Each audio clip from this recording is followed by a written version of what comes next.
आज की प्रेस वार्ता सुधांशु जी संबोधित करेंगे। मैं सुधांशु जी से निवेदन कर रहा हूं कि वह आपके सामने आज के प्रेस का मुद्दा रखें।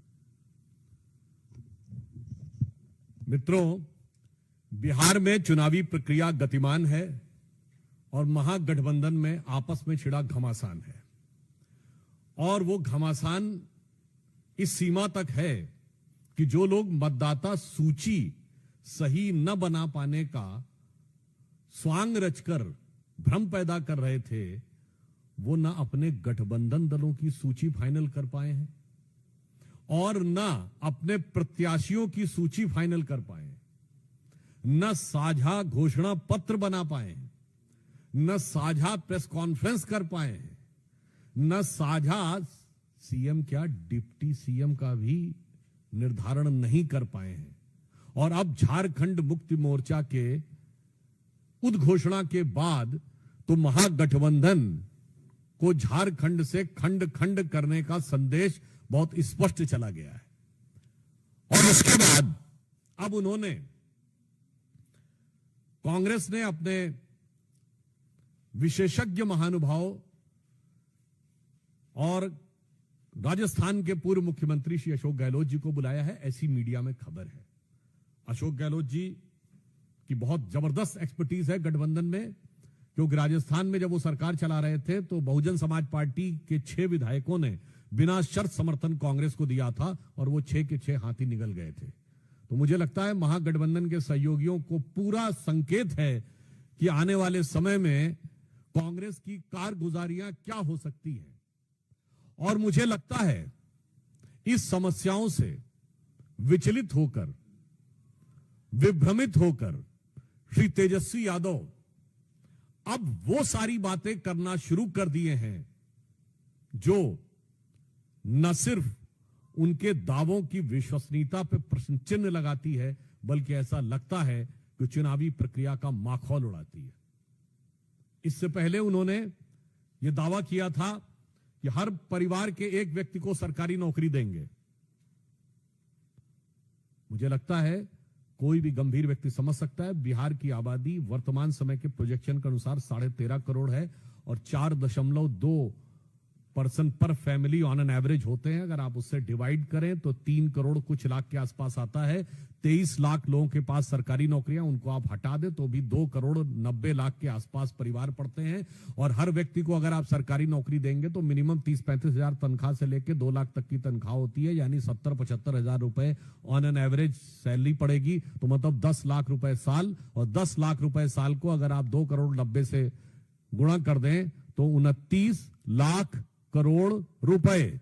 बिहार का बजट है 3,17,000 करोड़ रुपए। कहावत होती है उतने पांव पसारिए जितनी चादर होए, पर उतनी बात बोलिए जिसका 1/10 भी बजट न होए।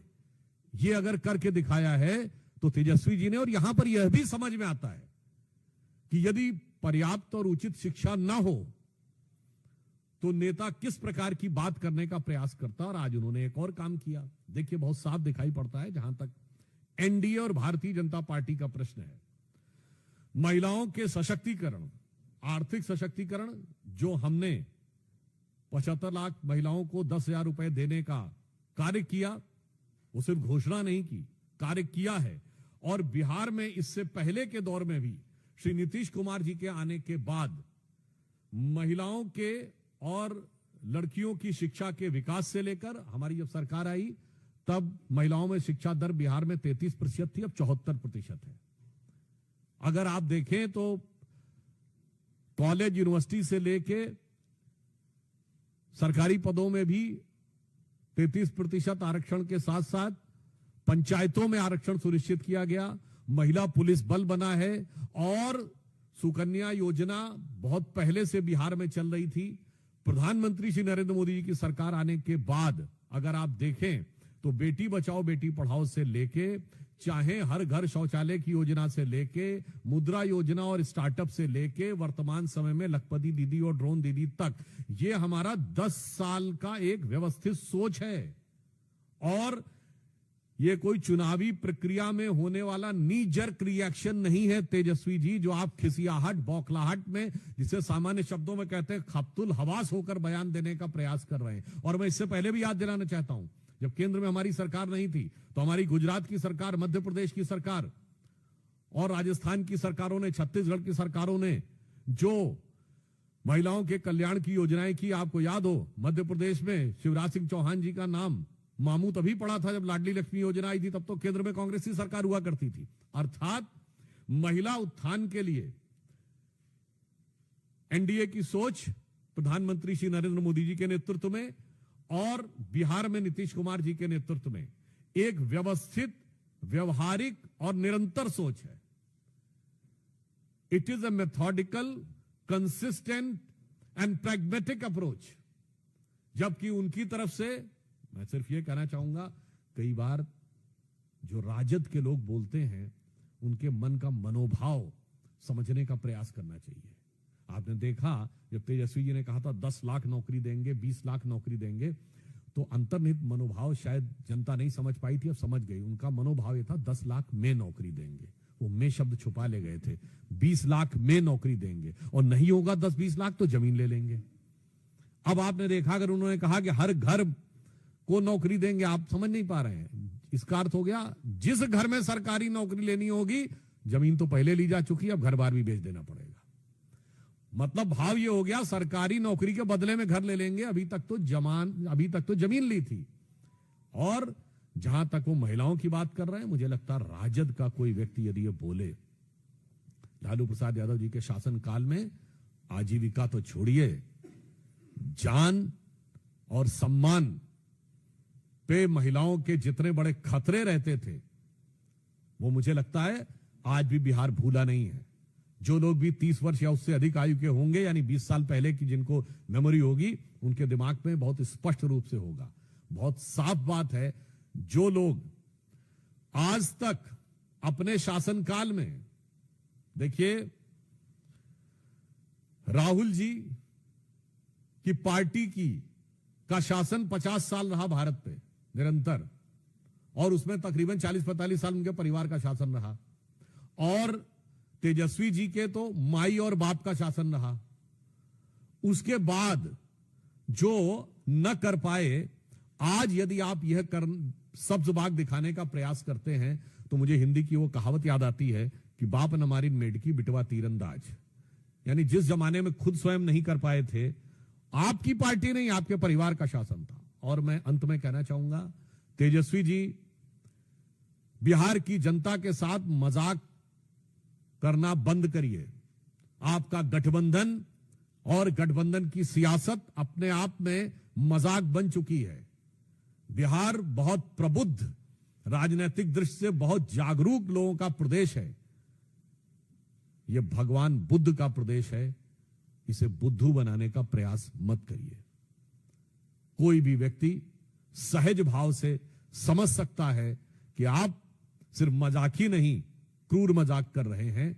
क्योंकि जो चीज ना आपके मन में है, ना आपके कर्म में है, उसे वचन में देके धोखा देने का प्रयास नहीं हो सकता। और बिहार की प्रबुद्ध जनता ऐसे सारे लोगों का भ्रम उसी प्रकार चकनाचूर और बिखरता नजर आएगा जैसे महागठबंधन की हसरतों का नजारा बिखरता हुआ नजर आ रहा है। तो अंत में मैं सिर्फ पुनः एक बात कहूंगा कि तेजस्वी जी और इंडी गठबंधन, महागठबंधन के लोगों से बिहार की प्रबुद्ध जनता और भगवान बुद्ध के प्रदेश बिहार को बुद्धू बनाने या बुद्धू समझने का प्रयास न करिए। और जो कुछ आपके गठबंधन में हो रहा है, उसके लिए यह पंक्ति कहना चाहूंगा कि इस गठबंधन का तो कोई सिला ही नहीं, कौन किससे मिला है यह पता ही नहीं। इस गठबंधन का तो कोई सिला ही नहीं, कौन किससे मिला है यह पता ही नहीं। और लाख चेहरे बदल के आ जाते हैं ये, पर आईना कमबख्त झूठ बोलता ही नहीं। धन्यवाद।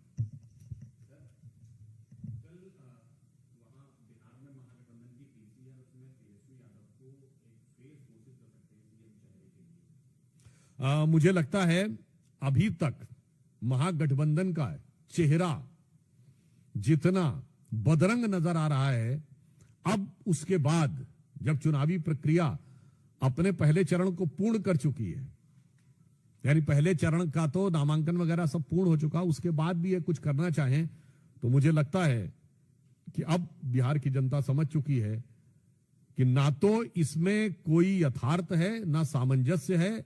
अगर विवशता में ये कोई कवर अप करना चाहें, जिसे होता ना कि ढकने का प्रयास करें, तो सिर्फ एक ही पंक्ति कहूंगा कि अब जो स्थिति हो चुकी है कि बिगड़ी बात बने नहीं, लाख करो किन कोय, रहीमन बिगड़े दूध को मथे न माखन होए।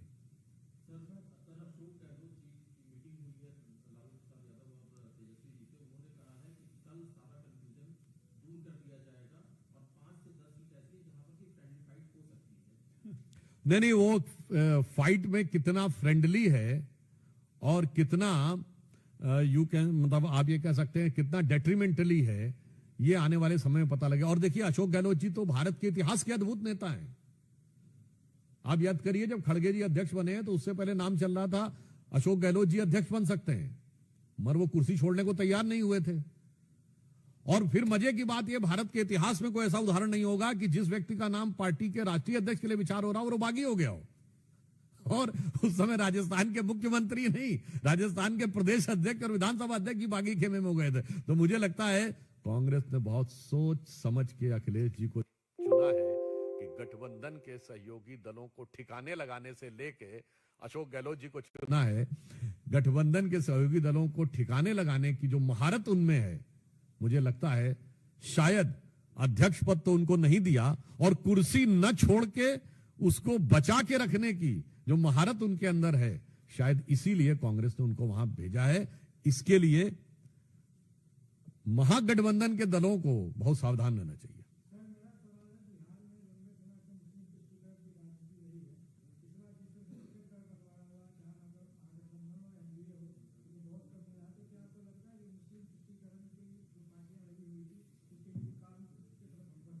अब देखिए, मैं सिर्फ यह कहना चाहूंगा कि कट्टरपंथी सोच का तुष्टीकरण जो इंडी गठबंधन के दलों ने किया, अब समाज का हर वर्ग उसे समझता जा रहा है।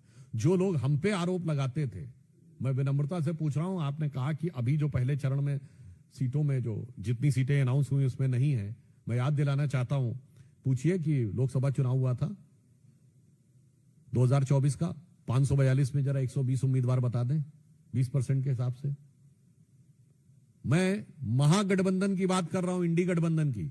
उत्तर प्रदेश के बाद सीटों के लिहाज से सबसे बड़ा राज्य महाराष्ट्र था। 24 के लोकसभा चुनाव में महागठबंधन यानी इंडी गठबंधन एक मुस्लिम नहीं दिया था, नॉट इवन ए सिंगल। इसीलिए कहा गया है कि पर उपदेश कुशल बहु तेरे, जे आचरण से नर न घनेरे।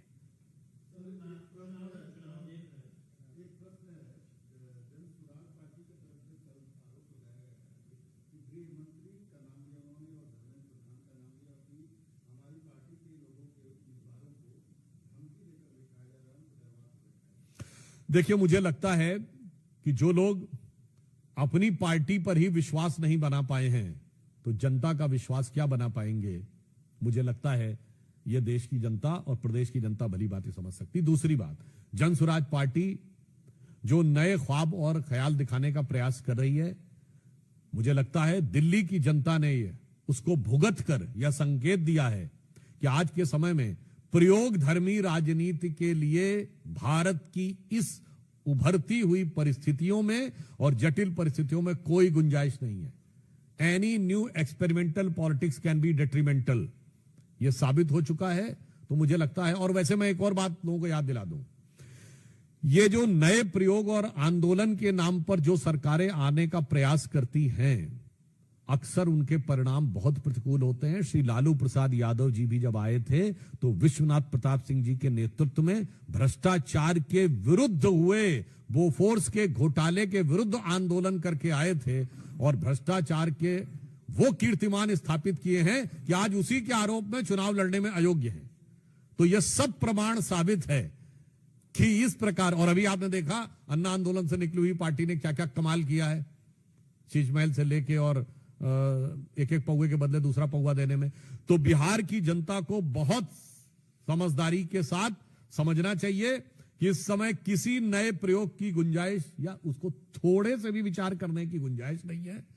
और जांचे परखे खरे, तपे तपाए आजमाए मोदी जी और नीतीश कुमार जी के नेतृत्व के में ही विश्वास व्यक्त करेगी, ऐसा हमारा विश्वास है।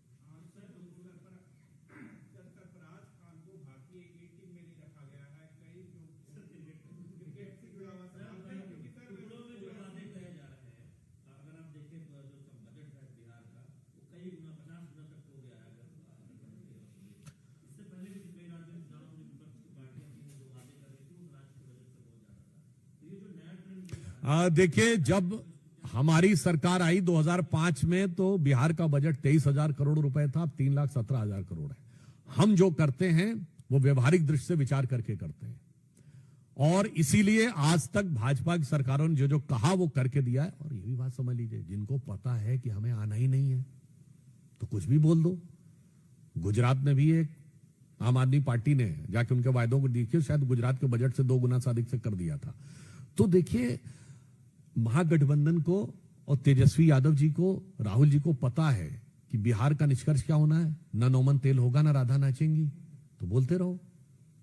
और ढपोर शंख की कहानी हम सबने सुनी होगी, जिसका कार्य है बोल देना, होगा नहीं होगा उससे कोई मतलब ही नहीं। अरे बिहार की बात करें ना जी, इस विषय के संदर्भ में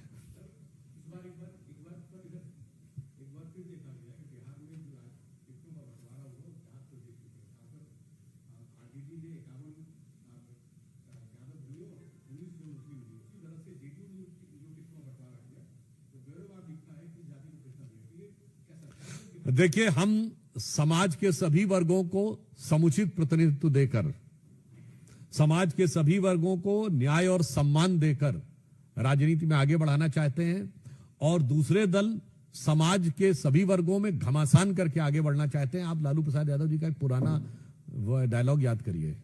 ये तो वो पार्टी है जिसके वर्तमान राष्ट्रीय अध्यक्ष, जो चुनाव लड़ने से महरूम है अदालती आदेश से, उनका एक प्रसिद्ध डायलॉग हुआ करता था, don't cast your vote, vote your caste. अरे भाई, जिस पार्टी का आदर्श वाक्य ये रहा हो, don't cast your vote, vote your caste, उन्होंने इसके दलदल में पहुंचाया है। और इसीलिए, और उसमें भी कोई जातवाद से उनका मतलब नहीं है। आज बताइए, राजद के राष्ट्रीय अध्यक्ष लालू प्रसाद यादव जी, नेता प्रतिपक्ष विधानसभा तेजस्वी यादव जी, नेता प्रतिपक्ष विधान परिषद राबड़ी जी, इसमें जाति कहां है? सिर्फ परिवार है। परिवार की गणना होती रहे पूरी, और फिर कहो जात की गणना है बहुत जरूरी। परिवार की हाथ में सत्ता संपूर्णन, और जनता को जातिवाद का चूरन।